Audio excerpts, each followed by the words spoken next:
갈릴리 사람도 예수와 함께 있었도다 하거늘 베드로가 모든 사람 앞에서 부인하여 이르되 나는 내가 무슨 말을 하는지 알지 못하겠노라. 아문까지 나아가니 다른 종이 그를 보고 다른 사람들에게 말하되 이 사람은 나사렛 예수와 함께 있었도다 하매 베드로가 맹세하고 또 부인하여 이르되 나는 그 사람을 알지 못하노라 하더라. 조금 후에 곁에 섰던 사람들이 나와 베드로에게 이르되 너도 진실로 그 도당이라. 내 말소리가 너를 표명한다 하거늘 그가 저주하며 맹세하여 이르되 나는 그 사람을 알지 못하노라 하니 곧 닭이 울더라. 이에 베드로가 예수의 말씀에 닭 울기 전에 내가 세 번 나를 부인하리라 하시니 생각나서 나가서 시인 통곡하니라.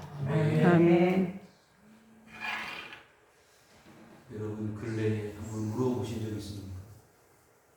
울 일이 별로 없죠.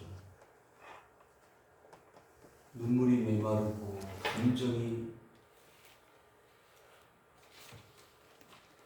전에 같지 않고 슬픈 일이나 어려운 일을 당해도 별로 감동이 없는 그런 메마른 시대가 아닌가 생각이 되어집니다.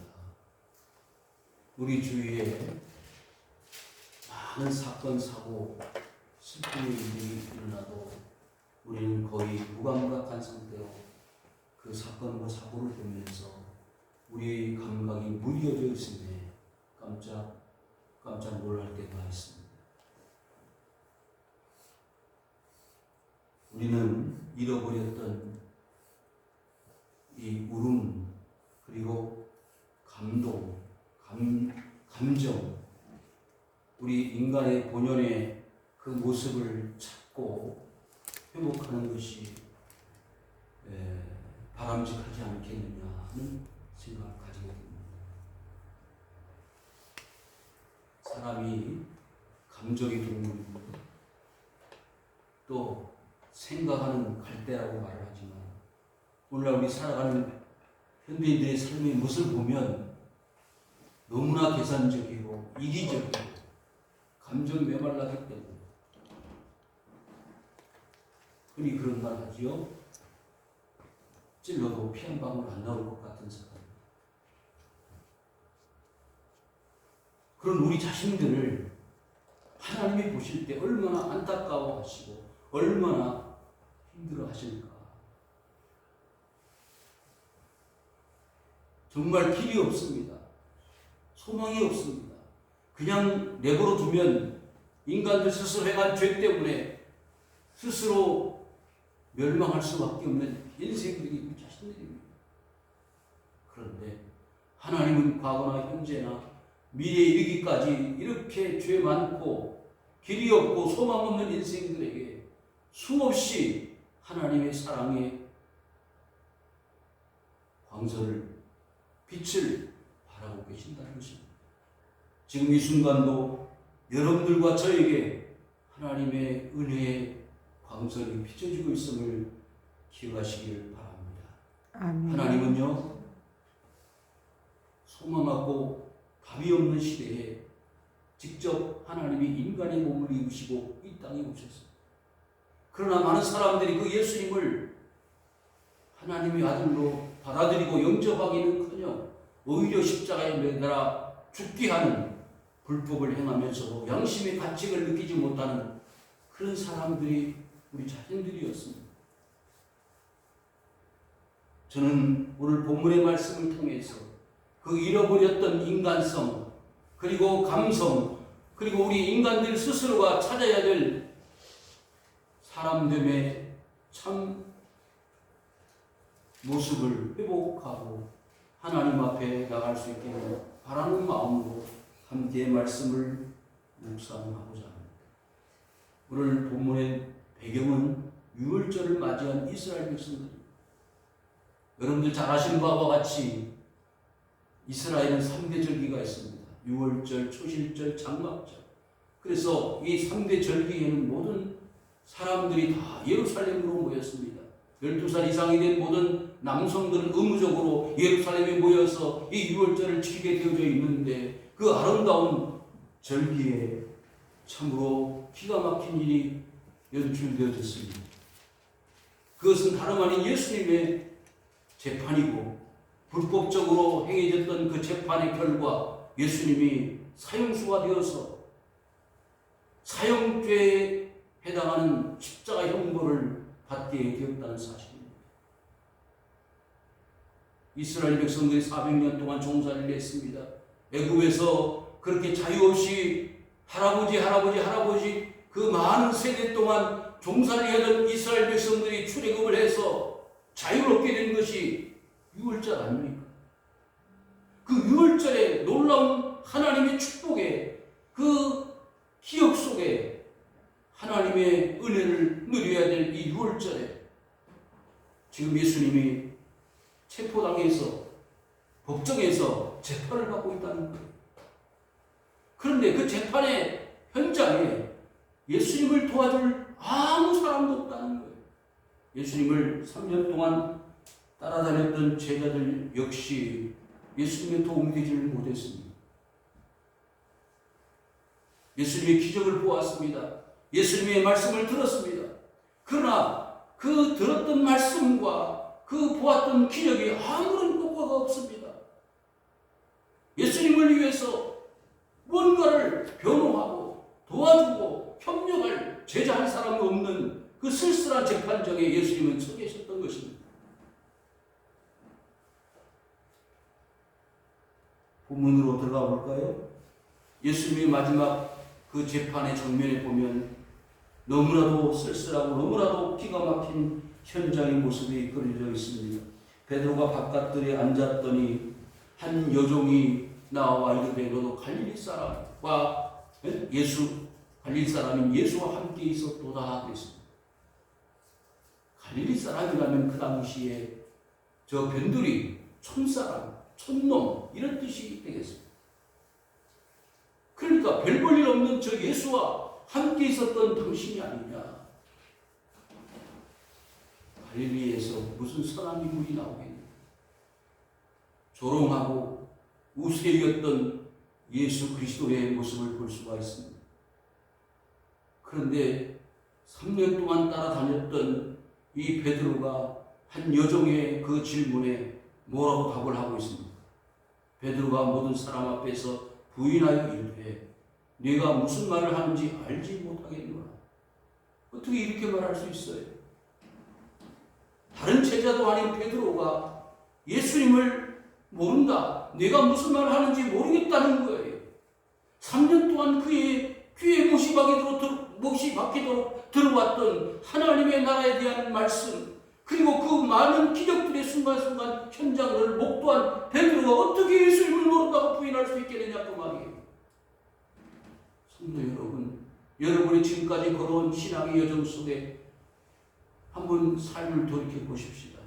하나님이 여러분을 얼마나 도와주셨어요. 여러분들을 하나님께서 얼마나 보호하시고 지켜주셨어요. 그런데 조금 어려운 일이 있다고 해서 예수님을 부인한 적은 없습니까? 예수님은 아무 관계없는 사람이야. 난 예수님 모르는 사람이야. 우리는 때때로 이런 시험과 올무에 빠질 때가 있었습니다. 우리의 이익에 반하고 우리의 환경과 여건 때문에 예수님을 부정할 수밖에 없는 상황 속에서 우리는 예수님을 모르게 그리고 부정하면서 살아왔습니다. 네가 무슨 말을 하는지 알지 못하겠다. 그 여자 종이 베드로에게 물었을 때 동문서답 하듯이 베드로가 이렇게 말하는 것은 지금 체포당해서 재판을 받고 있는 예수 때문에 자기가 불이익을 당할까 두려운 마음에 부정할 수밖에 없었습니다. 이해는 할 수 있습니다. 그러나 겟세마네 동산에서 기도하시기 전에 베드로는 로마 군인이 찾으러 왔을 때 뭐라고 했죠? 자기 다이춤에서 칼을 빼내서 대제장 그 귀를 잘라버렸던 인물이 바로 베드로였습니다. 주님을 위해서는 뭔가를 할 수 있었다고 생각했던 그 베드로가 마지막 예수님이 체포당하시고 재판을 받을 때는 아무런 힘이 없었던 사람으로 전락되어졌습니다. 여러분, 교회를 위해서 그리고 하나님을 위해서 뭔가 기대하고 주님 앞에 나오지 않았습니까? 여러분들이 뭔가를 하려고 힘을 쓰고 애를 쓰고 노력하지 않았습니까? 그런데 결정적인 순간에 가서는 우리가 나 몰라라, 하나님이 어디 있냐, 교회가 어디 있느냐, 나는 모르겠다. 그리고 뒤로 슬며시 나가신 여러분은 아니십니까? 앞문까지 나아가니 다른 여종이 그를 보고 다른 사람들에게 말하되 이 사람은 나사렛 예수와 함께 있었도다 했어. 나사렛은요, 예수님이 실제로 사셨던 동네 이름이 나사렛이 아닙니까?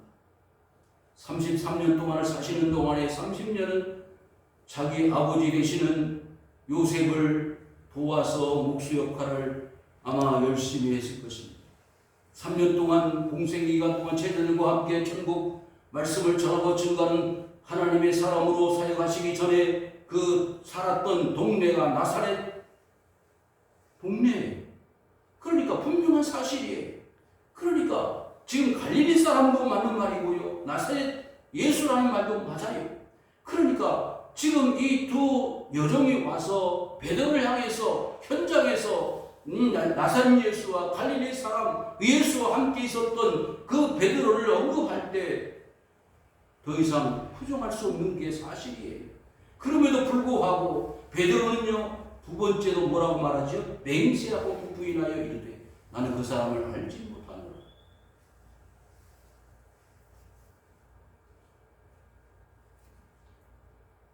베드로는요, 한 연약한 인간이었습니다. 자신의 안위를 생각하고 자신의 생명을 생각하고 가정을 생각하고 주위의 여러 환경적 여건 때문에 예수님을 부정할 수밖에 없는 한 인간으로서 그는 더 이상 나아가지 못했습니다.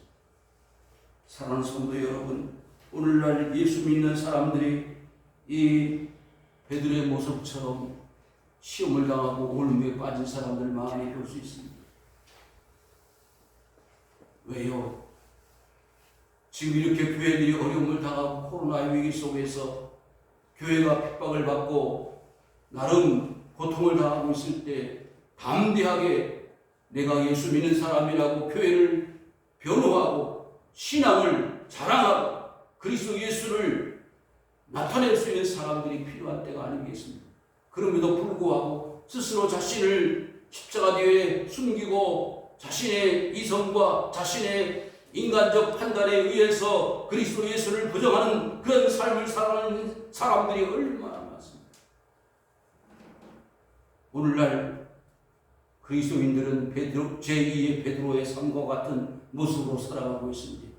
조금 후에 길에 곁에 섰던 사람들이 나와 베드로에게 이르되 너도 진실로 그 도당이라. 도당이란 말은요, 도둑의 무리란 뜻입니다. 아니, 어떻게 이런 말씀을 할 수 있습니까? 그 당시에 예수님의 사역은 3년 동안 많은 환자들을 돌보았습니다. 그리고 가난한 자들을 살폈습니다. 환자들을 치료했습니다. 그리고 12명의 제자들은 예수님을 도와서 그 하나님의 위대한 사역을 돕는 역할을 했습니다. 그런데 도당이라니요.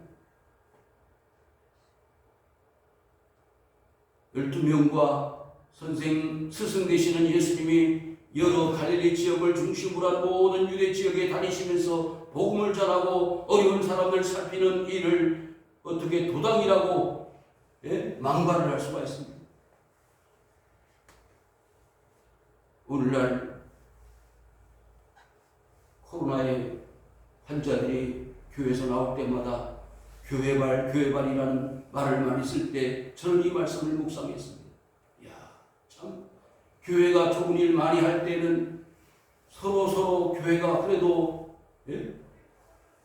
좋은 일 한다고 말을 하면서 이렇게 확진자가 나오면 다 교회에서 확진자가 나왔어. 그러면서 교회를 욕하고 손가락질하면서 얼마나 입방정을 떨고 사람들이 교회를 욕하고 있습니다. 여러분, 우리는 그것에 아랑곳하지 말고 주의 일을 감당해야 될 줄로 믿습니다. 사람들은요, 예? 예수님과 동행했던 모든 사람들 한 거짓의 무리들, 도둑의 무리들이라고 도당이라고 말할 정도로 그 당시 유대인들은 예수님과 함께했던 모든 사람들을 이렇게 비방하고 있습니다. 말소리가 너를 표명한다 하거늘. 그러니까 아마 갈릴리 지역, 이 지역에서 살았던 베드로와 그의 제자들은요 사투리 썼을 것입니다. 갈릴리 사람들이 쓰는 말을 썼을 겁니다. 그러니까 말소리가 그걸 증명한다. 너는 부정할 수 없는 예수와 함께했던 무리다. 그 중에 한 사람이다. 그걸 스스로 증명한다. 그런데 베드로는요 아니라고 하는 거예요. 여러분, 구미에서 3살 된 딸 할머니가 낳았는지 자기 딸이 낳았는지 지금 부정을 하고 있잖아요. 그래서 경찰이 전전긍긍하고 있습니다. 진짜 손주인지 아니면 자기 딸인지 증명을 못하고 있어요. 여러분, 유전자 검사를 3번, 4번 했는데 아니라는 거예요. 남편 되었던 사람도 저 사람이 아이를 낳은 적이 없다고 변호를 하고 있어요. 과연 어떤 것이 진실인지 모르겠습니다. 여러분, 이 말씀을 보면 베드로는요 자기는 예수님의 제자가 아니라는 거예요.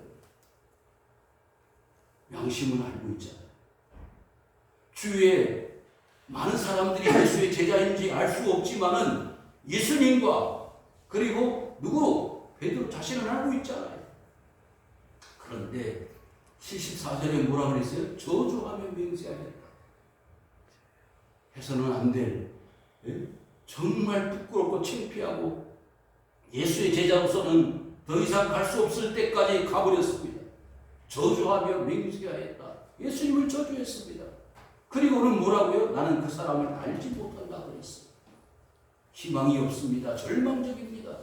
3년 동안 주의 말씀을 들었던 베드로는 이제 나락으로 완전히 떨어지는 불신자와 같이 되었습니다. 베드로가 무슨 소망이 있겠습니까? 베드로가 어떻게 살겠습니까? 이 사실 하나만 보면 베드로는 예수님의 제자가 아닙니다. 그러면서 닭이 물었다고 했습니다. 여러분, 닭은요 언제 울지요? 새벽에 울잖아요. 새벽을 깨우는 것이 닭이 아닙니까? 그런데 지금 무슨 시간입니까? 예수님이 재판을 받는 시간이에요. 그러니까 6월절에 그 명절에 재판을 밤중에 하고 있어요. 얼마나 우스꽝스러운 일입니까? 다른 사람들에게 몰래 숨겨서 재판을 해가지고 그것도 십자가 형벌을 언도하는 빌라도 총독의 재판이 이렇게 밤중에 행해지고 있다고 생각할 때 얼마나 어느 도단입니까? 말이 안 되는 거예요. 불법적인 요소가 다분히 담겨져 있습니다. 그럼에도 불구하고 그 재판을 진행을 했고 누구 한 사람 예수님을 돕는 그런 사람 없는 재판을 예수님이 당하셨습니다. 사랑하는 제자 베드로는요 그 자리에서 3번씩이나 예수님을 부정하는 그런 제자 베드로를 우리는 볼 수가 있습니다. 여러분, 얼마만큼 주님을 사랑하십니까? 얼마만큼 주님을 따르고 계십니까? 마지막 예수님의 그 재판의 현장에서 이런 고통을 당하실 때 내가 한 사람 나가서 예수님의 무죄를 주장할 사람은 없으십니까? 네가 3번 나를 부인하리라 하심이 생각나서 나가서 심히 통곡하니. 저는 이 말씀을 묵상하면서 왜 베드로가 밖으로 나가서 통곡할 수밖에 없었는가? 묵상을 하니까 특별한 이유가 없었던 것 같아요. 그런데 다른 복음서를 보니까 그 이유를 알겠더라. 한번 찾아볼까요? 누가복음 22장입니다. 누가복음 22장의 그 이유를 알겠더라. 누가복음 22장.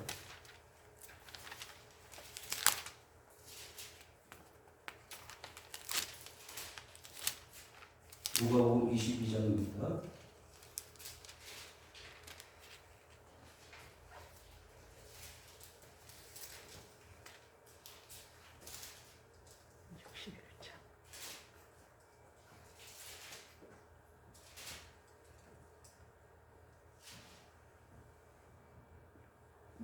61장 60절부터 60절 시작. 베드로가 이르되 이 사람은 내가 하는 말을 알지 못하노라고 아직 말하고 있을 때 닭이 곧 울더라. 주께서 돌이켜 베드로를 보시니 베드로가 하실 말씀 곧 오늘 닭 울기 전에 내가 나를 부인하리라 하심이 생각나서 숨이 통곡하니라. 여러분 61절 첫 번째 부분에 뭐가 나오죠? 주께서 돌이켜 베드로를 보시고 그 주님이 베드로를 보실 때 그 베드로의 표정이 어떻겠어요?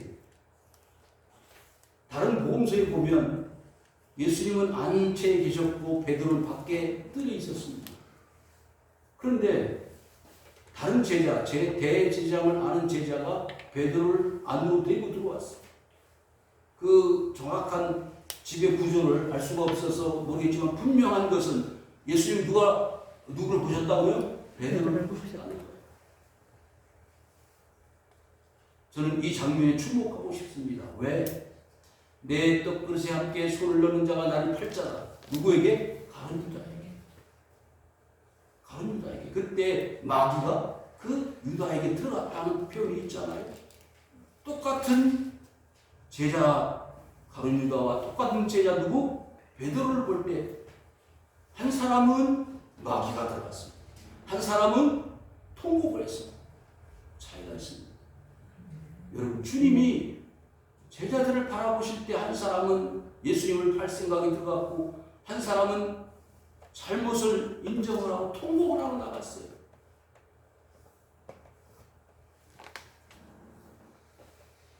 자신의 실수, 자신의 잘못, 저주하고 맹세하고 또 부인하고 모른다고 당신이 무슨 말 하는지 내가 알지 못하겠다고 이렇게 극구 부인했던 베드로가 예수님의 얼굴을 보았을 때 그 마음이 어떠했겠어요? 야 베드로야 너 그런 존재야. 너 닭 울기 전에 3번 나를 부인할 것이라고 했잖아. 예수님이 책망하는 눈초리로 베드로를 보았을까요? 그래 너 그 정도밖에 안 돼. 이 하찮은 놈아. 그렇게 멸시하는 눈으로 보셨을까요? 아니면 불쌍한 베드로. 그래 너는 그렇게 어려운 상황에서 나를 모른다고 부인할 수밖에 없는 연약한 한 인간이야. 나를 의지해야 돼. 내가 너를 용서한다. 너를 받아주겠다. 품어주겠다고 하는 자애로운 예수님의 얼굴의 모습이 아니겠어요? 그래서 부활하신 예수님께서 제자 베드로에게 나타나셨을 때 베드로야 내 양을 먹여라. 내 양을 치라. 내 양을 먹이라고 3번씩 말씀하셨잖아요. 물었습니다. 베드로야 네가 나를 사랑하느냐? 제가 주님을 사랑하는 줄 주께서 아시나이다. 저는 이제 주님을 사랑한다고 말할 수가 없습니다. 왜? 이 기억이 있습니까? 이 과거에 수치스럽고 부끄러운 3번씩 부인했던 자신의 모습이 있으니까 뭐라고요? 예수님 사랑한다고 감히 말할 수 없어요. 또 언젠가 변질되고 또 예수님을 부정할 수 있는 자신의 모습을 가지고 있기 때문입니다. 사랑하는 성도 여러분, 주님의 얼굴을 목격했던 베드로는 견딜 수가 없었어요. 뛰쳐나갔습니다. 예수님이 체포를 당하시고 재판을 받는 가운데 그것을 멀리 바라보고 있었던 베드로는 아무것도 할 수 없는 무기력자였습니다. 그리고 예수님의 얼굴을 물끄러미 바라보았을 때 그 말씀이 생각이 나서 밖으로 뛰어나가서 통곡을 했습니다. 저는 저와 여러분들에게 이렇게 말씀하고 싶습니다. 우리는 통곡을 해야 합니다. 예수님을 얼마만큼 부정하고 예수님을 저주하며 살았던 우리 인생이 아닌가. 아니 그렇게 3년 동안 예수님을 따라다녔던 베드로 제자도 이렇게 예수님을 부정하고 저주했다면 우리의 삶 속에서 얼마만큼 예수님을 모독하며 저주하며 맹세하였을까라는 생각을 하게 되었습니다. 사랑하는 성도 여러분, 우리의 삶 속에서 그리스도가 나타나야 합니다. 그리스도가 보여져야 합니다. 그리스도가 냄새가 나고 그리스도의 편지로서 우리의 삶을 통해서 많은 사람들이 그리스도를 알게 되어야 합니다. 그럼에도 불구하고 우리의 삶은 여전히 베드로의 수준에 머물러 있지 않습니까? 베드로가요, 소망이 없었습니다. 길이 없었습니다. 부활하신 예수님이 베드로에게 나타나셨을 때에 네가 나를 사랑하느냐고 물으셨잖아요. 그렇게 답을 했잖아요. 그리고는 여전히 아직도 육신적인 베드로의 모습으로 주님 앞에 서 있을 수밖에 없었습니다. 그래서 제자들 고기를 구워서 떡과 함께 음식을 나눠주시면서 마지막 부탁하셨잖아요. 뭐라고요? 예루살렘을 떠나지 마. 이렇게 모으고 부인하고 저주하고 맹세했던 그 제자들을 중심으로 이제 변하지 않고 충성하고 오히려 하나님의 나라를 담대히 증거할 하나님의 일꾼들로 쓰임받게 하시기 위해서는요, 뭘 받아? 성령을 받아. 사랑하는 성도 여러분, 우리는 아직도 베드로의 수준에 머물러 있습니다. 그런 우리 자신들이요, 하나님 앞에 할 수 있는 것은요, 회개하는 것, 통곡하는 겁니다.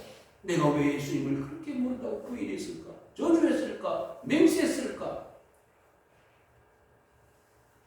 그러면 우리는 그 통곡 소리와 함께 새로운 하나님의 사람으로 바꿔져 가는 것입니다. 우리는 새로운 하나님의 사람이 되는 것입니다. 사도행전 2장을 한번 펴보실까요? 사도행전 2장 38절입니다. 사도행전 2장 38절을 보시면 베드로는 이 기억을 아마 평생 잊을 수 없었을 것입니다. 3번씩 예수님을 모른다고 부정했던 베드로가 설교할 때에 이 기억 속에서 이 말씀을 선포합니다. 38절 읽겠습니다. 시작. 베드로가 이르되 너희가 회개하여 각각 그리스도의 이름으로 세례를 받고 제사함을 받으라. 이런 성령의 선물을 받으리니. 아멘. 아멘. 바로 이것입니다. 내가 과거에 예수님을 3번씩 모른다고 부인했던 사람입니다. 그런데 내가 이렇게 담대히 주의 복음을 증거할 수 있는 사람이 된 것은 내가 회개하였기 때문입니다. 밖에 나가서 통곡을 하면서 이제부터는 내 자신 중심으로 살지 않겠습니다. 하나님 도와주십시오. 용서해 주십시오. 그러면서 통곡할 때 성령을 선물로 받게 되어지는 복을 누리게 되었다는 것입니다. 아멘. 사랑하는 성도 여러분, 내가 지금까지 그리스도 예수와 어떤 관계로 살아가고 있습니까? 예수님께서 허리에 수건을 두르시고 세숫대에 물을 떠다가 제자들의 발을 씻겨줄 때 베드로가 뭐라 그랬죠? 아니 선생님 어떻게 저희들의 발을 씻겨주십니까? 저희들이 선생님의 발을 씻겨드려야죠. 아니다. 내가 너의 발을 씻겨주지 않으면 너와 내가 뭐가 없다? 상관이 없다. 여러분, 이 상관이 없다는 말은요, 죄 씻음의 은총을 입은 사람만이 상관이 되어진 것입니다. 관계가 맺어진 것입니다. 그래서 제자들은 예수님의 발 씻어주심에 의하여 그러면 발만 씻어줄 뿐만 아니라 우리 몸도 씻겨주십시오. 아니다. 한번 목욕한 사람은 발만 씻으면 된다. 성도 여러분, 베드로는요, 이 통곡 소리와 함께 세상으로 변화되어 가고 있습니다. 그 많은 핍박과 박해와 두려움을 이겨낼 수 있는 하나님의 사람으로 바꿔져 갑니다. 그래서 이제 복음서에서 사도행전으로 넘어가면서 베드로는요, 무슨 사람이 되느냐? 성령의 사람이 됩니다. 하나님의 사람이 됩니다. 그래서 죽음을 두려워하지 않고 이제는 재판장에서 그렇게 뒤에서 예수를 모른다고 부인했던 사람이 이제는 담대히 모든 사람 앞에서 설교할 때 하루에 3,000명이 회개하는 사람으로, 회개시키는 사람으로 바꿔지지 않습니까? 그때 유대인들이 없었을까요? 천만에요. 더 무서운 사람들이 베드로를 주목하고 베드로를 체포할 계획을 세웠던 사람들이 아닙니까? 그럼에도 불구하고 죽음을 두려워하지 않고 복음을 증거할 수 있었던 것은 이와 같은 주님과의 통곡 소리와 함께 주님을 새롭게 인식하는 깨달음이 있었기 때문에 가능한 일이었다. 여러분, 혹시 내가 예수 믿으면서 하나님하고 기도하고 교제할 때 울음과 회개와 통곡이 없었다면 한번 생각해 보십시다. 내가 과연 하나님 앞에 회개했는가? 내가 잘못을 쓰고 인정을 했는가? 나는 죄인인가? 주님이 나를 위해서 십자가에 죽으셨다는 사실이 믿어지는가? 나와 무슨 관계가 있는가를 깊이 묵상하여 그 자리에 나갈 수 있기를 바랍니다. 그러면 주님께서 우리의 죄악을 용서하여 주시고 성령께서 내 속에 들어오셔서 죄를 깨닫게 하실 뿐만 아니라 이제 하나님의 사람으로 성령의 선물을 받아 새로운 변화의 삶을, 하나님의 사람으로서의 삶을 살아갈 수 있는 놀라운 역사를 허락하실 줄 믿습니다. 아멘. 예루살렘에는 과거 2000년 전에 이와 같은 베드로의 통곡 소리가 있었습니다. 오늘 우리에게 하나님이 요구하십니다. 하나님 앞에 서는 사람은 진정으로 회개하며 통곡하는 소리가 있을 때 그 사람은 소망 있는 사람으로 앞으로 하나님의 거룩한 일꾼으로 쓰임받는 하나님의 사람 되어진다는 하나님의 말씀이 있습니다. 이와 같은 은혜와 하나님의 함께하심과 증거하심이 우리 모든 성도들이 함께하시기를 주의 이름으로 축원을 드립니다. 아멘. 그 아버지 하나님 고맙습니다. 우리가